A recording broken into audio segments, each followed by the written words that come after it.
please welcome Donald Trump, Chairman and President of the Trump Organization.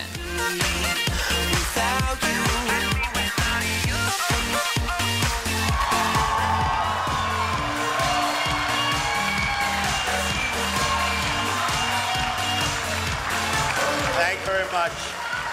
You notice, no teleprompter. We don't have teleprompters. I just said, how many of these people are using teleprompters? They said almost all of them, so we can't do that. You know, I just left Trump National Doral in Miami, and it's a great place. I just spent $250 million rebuilding it, making it the best resort in the country, and I saw Tiger Woods this morning, Ernie Els, and Phil Mickelson. And I was dressed like this. They said, "Where are you going?" And I said, "I'm going to CPAC." Now, I don't know if they knew what I was talking about. They acted like they did, so that was very impressive. But I created a lot of jobs there. And right down the road, thank you, you look so nice. And right down the road, I'm creating jobs. We start in 1 month on the old post office, which is an incredible building. And tremendous numbers of jobs, lots of money going into it, and it'll be perhaps the most luxurious hotel when we finish anywhere in the world. And we're very proud of it, right on Pennsylvania Avenue, right next to the White House. And between the White House and Congress is sort of an interesting place to be. But I have to tell you that our country is in serious, serious trouble. We owe $17 trillion our debt. How do you pay off $17 trillion? Nobody ever heard the expression a number of years ago, the word trillion.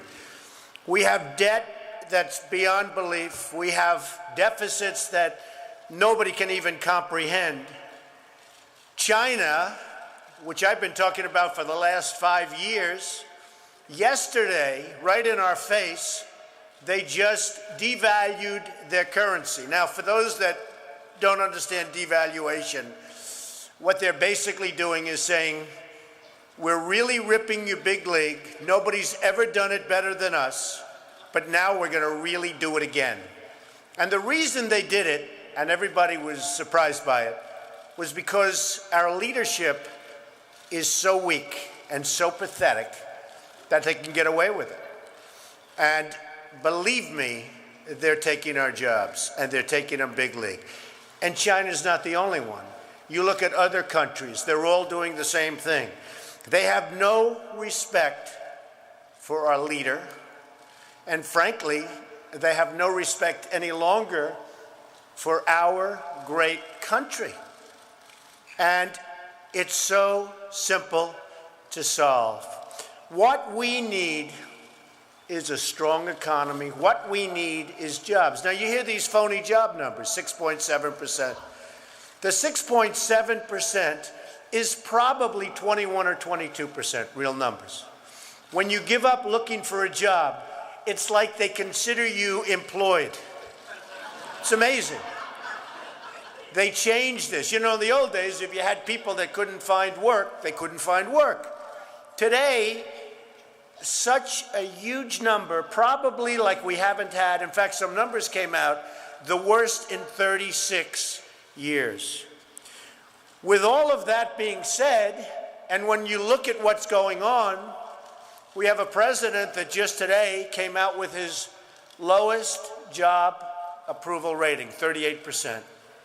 And yeah, you know, I'm so torn because actually, in a certain way, I'd love to see him do a great job. I'd love to see him put the country back. I'd like to see him bring the country back, but we all know it's not going to happen. We all know it's not going to happen. His disapproval rating is 54%. When you think of that, it's sort of inconceivable. I mean, we're getting into Jimmy Carter territory. And I never thought I'd see anything like that again. I lived through that time, and it was not a good time. And we're pretty close. I think maybe by next month we will have surpassed the late, great Jimmy Carter. So that's the way it is, and that's the way the country is. And, you know, I want to see something happen that brings the country back. I want to see the potential that this country has. I'm working so hard, and I'll do these things. Al has done an amazing job with CPAC, and it's not that he really has. Where is he? He's around here someplace. He has done really an amazing job. Everybody wants to be here. When he calls, you come here, and we get our point across. I have to tell you, the people in this room are people that want to see this country be great again. That's very simple. Somebody said, who is your audience? Somebody said, who is your audience? Who are they? And I actually said, these are people that love the country, that want to see it be great again. It's very simple. So it's just one of those things. Now, we have a big election coming up in 2014. I believe the Republicans, and conservative Republicans, because the word conservative to me is very important, conservative Republicans, we're going to take the Senate. I believe that. I think that's going to happen.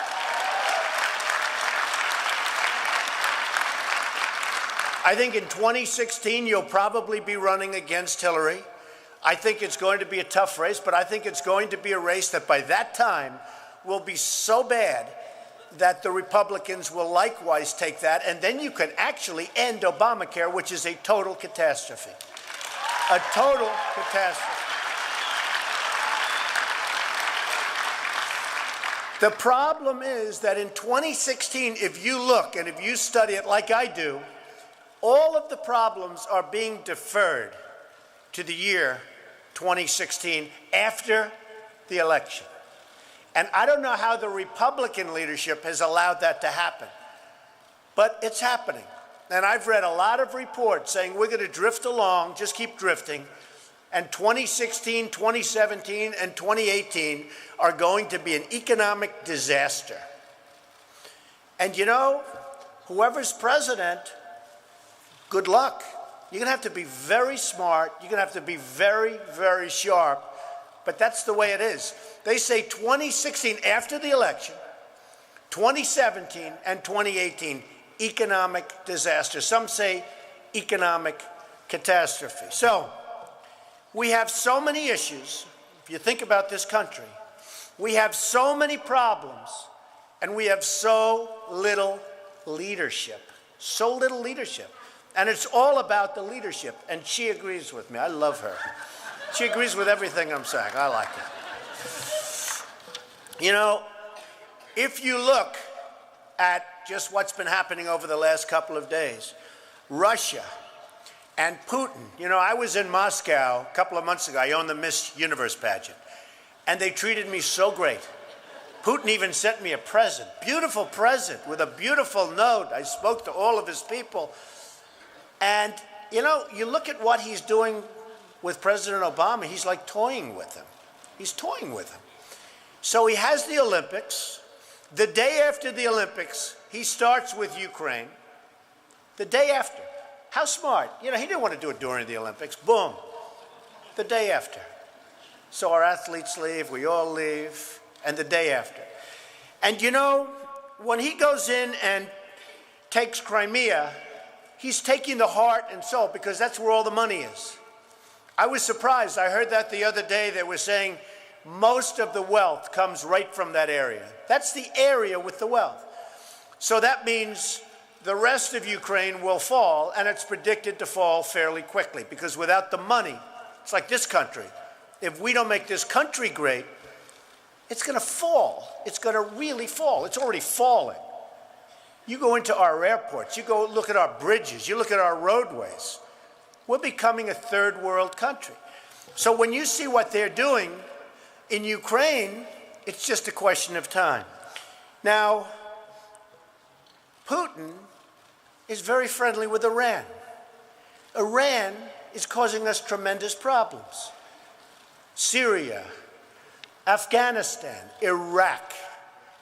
Iran is now selling to Iraq its weapons.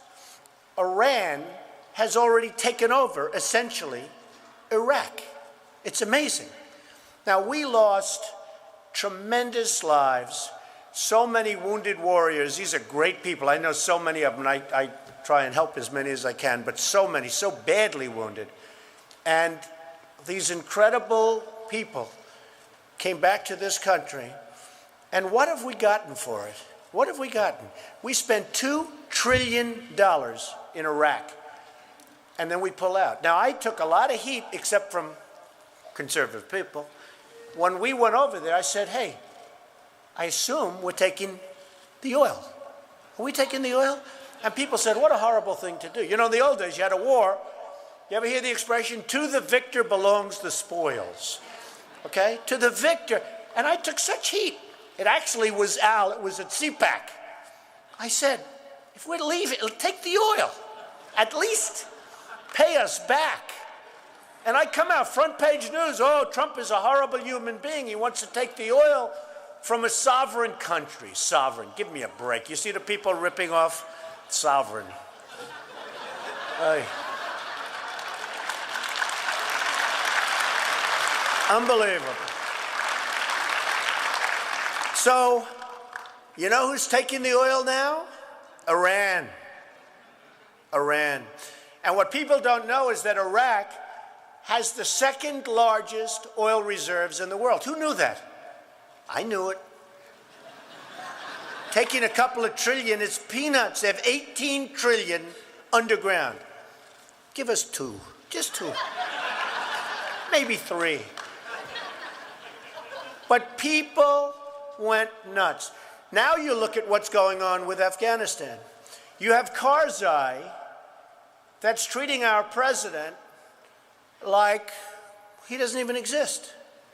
So they make a deal, and I'm not advocating stay, because frankly, I want to build this country. I want to build these schools. I don't want to build a school in Afghanistan, a road going to the school, watch it get built up and then blown up 4 times, and they keep rebuilding and rebuilding, and you go to Brooklyn, New York, and you can't have schools. You go to Iowa, you can't. You go to wherever you go, and you can't have schools. Because we don't have any money, because we're spending it in other places where, frankly, they don't want us, and I don't want them. And it's amazing.